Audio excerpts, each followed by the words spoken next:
Isang maulan na umaga mga kaparmers. Welcome na naman muli sa ating YouTube channel. Kape tayo. Walang tigil ang ulan simula pa kagabi. Tulad ng aking nabanggit, sa araw na ito is 40 days kay Mami. Kaya mayroong padasal at mayroong munting kainan mga kaparmers. Dahil nga sa lakas ng ulan, humiram tayo ng tent sa barangay hall. Kaya ito, mayroon tayong tent na inilagay.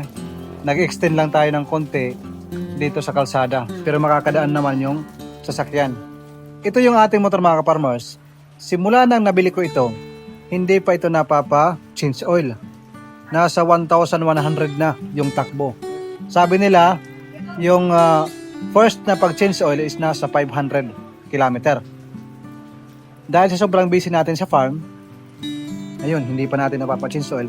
Pero ang gamit lang naman sa ating Honda Click na ito is sa merkado, dito sa poblasyon. Kasi pag malayo mga kaparmers, yung ginagamit natin is sasakyan na. Bago ako umuwi sa Pilipinas mga kaparmers, pinag-isipan ko muna. Sa una na humali ako sa EDB mga kaparmers. Talagang pinag-iisipan namin ng misis ko.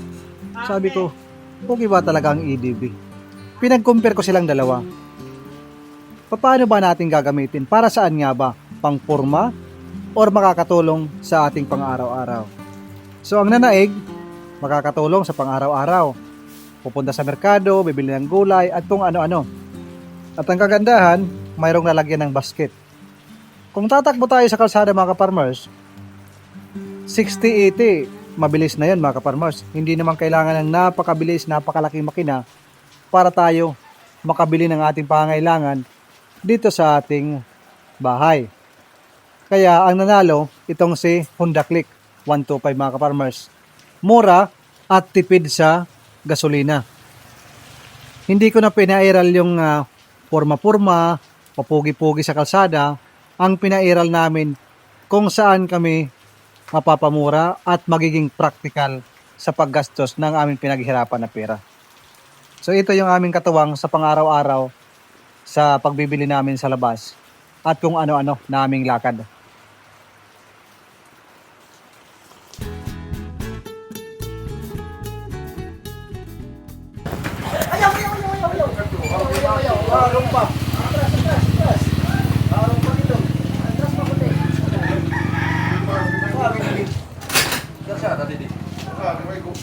Yan yung pangalawang tent.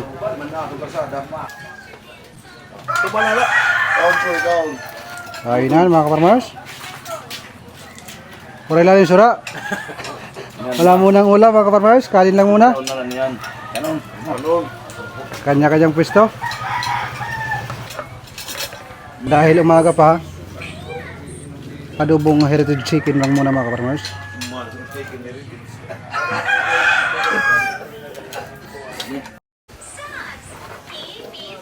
At syempre, partner ng umuusok na kanin. Native ang ating handa.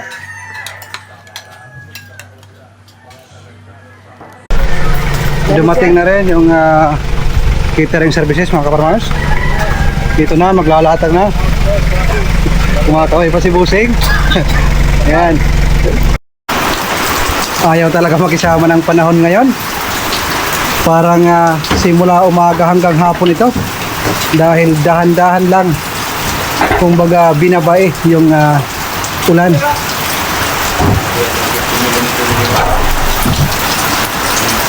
Habang busy dito sa aming bahay, sisilip muna tayo sa ating farm. Ayan, naka-ready na. Pagkain na lang yung kulang mga kaparmers. Nandyan na yung mga upuan, baso. To be follow na yung mga food. Payo lang tayo habang nakamotor dahil nga walang tigil ang ulan mga kaparmers.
Bisita muna ako dito sa ating munting farm.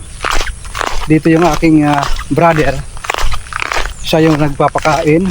Merong isang kaparmers nag-comment, sabi niya, napakaswerte mo naman. Merong kang isang kapatid na katuwang mo sa iyong farming business.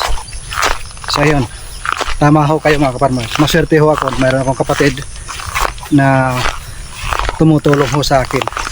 Sandali lang ako dito dahil nga 40 days ni mami. Kung tawagin dito sa amin, tapos padaan muna ako. Hirap nito, baka manuwag to. Hari ito mga kaparmers, lokal. Ayaw magpadaan.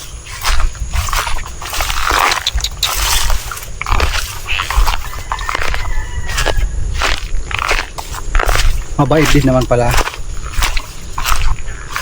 Sandali lang tayo dito dahil maraming bisita na darating doon sa bahay. Bukas na tayo mag-full time dito sa ating triangle house.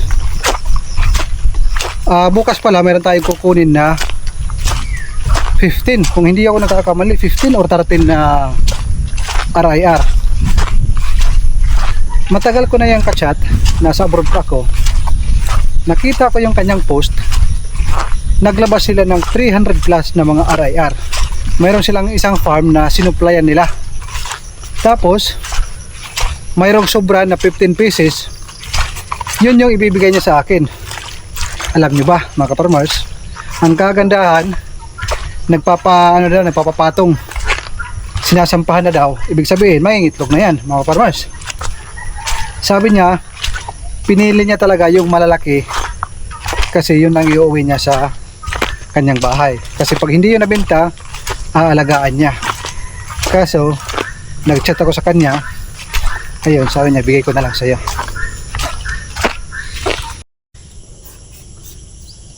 Ayun mga kaparmers, yung papaya nasisira lang. Babalatan ng konti, makita yung puti, itutusok sa lupa, lalagyan ng stick. Mga ilang oras, wala na yan. Ayan o, hinog na. Kunin mo nga muna yun, patingin niya kung maayos yung pagkahinog. Ayan. Sige nga, hiwaan mo kung hilo. Balatan mo. Naku, favorite yan ng ating mga alagang manok. Buti pa yung ating mga alagang manok. Di ba pa? Huwag mo nang balatan kasi malambot naman yan. Kakainin nila yan.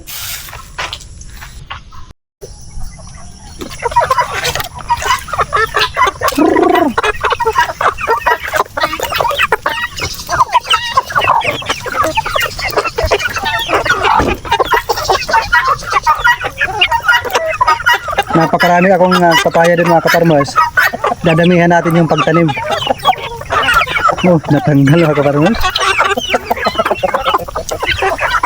Ang ganda nga naman pag marami tayong mga organic na mga ipapakain sa ating mga alaga.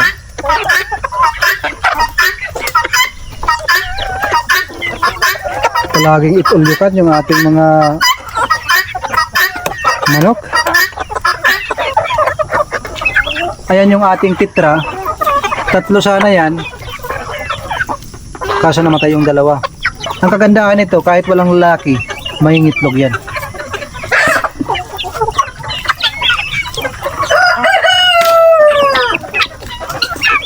Kukuha pa tayo ng maraming papaya. Gustong gusto pala nila.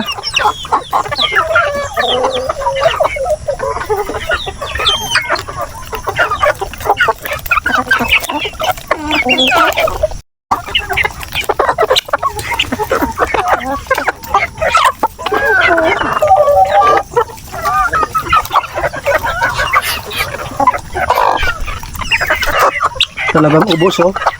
Mas maganda pag hinog.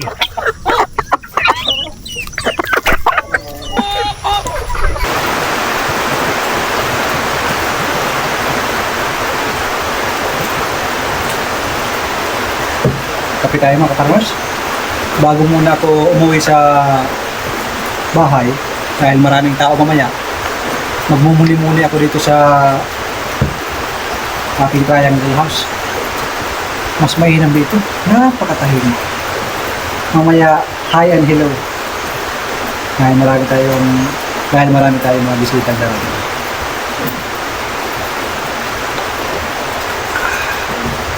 Tambay lang tayo mga 30 minutes dito. Pa-relax muna ng ating isipan. Kanina, alas 4 pa lang ng umaga, gising na ako. Kayo mga kaparmers, anong oras kayo na gigising? Ako minsan, 3:30 ng umaga. Gising na ako niyan. Tapos pagka alas 4, yun, i-edit ng video, maghahanda ng dadalhin dito sa farm. Yan yung aking daily routine sa araw-araw.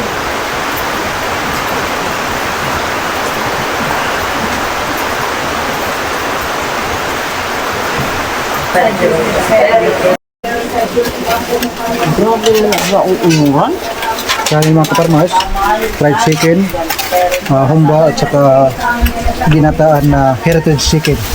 Social, di ba?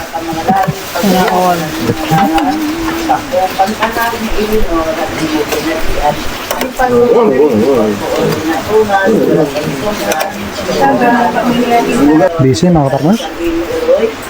Dami nating niloto para sa mga darating na bisita. Hello. Si Bossing, oh.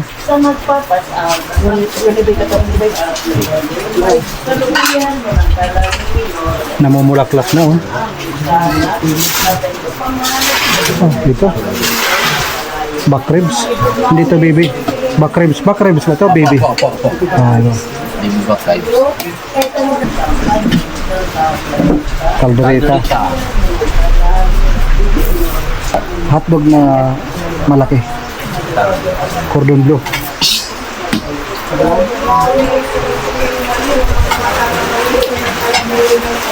Maulan mga kaparmers. Grabe.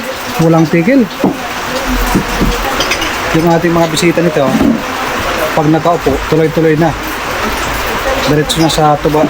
Wala nang alisan dahil maulan. Alas 11 pa lang mga kaparmers. Hindi pa nagsisimula yung kainan. Alas 12 yung start. Kunti pa lang yung mga bisita.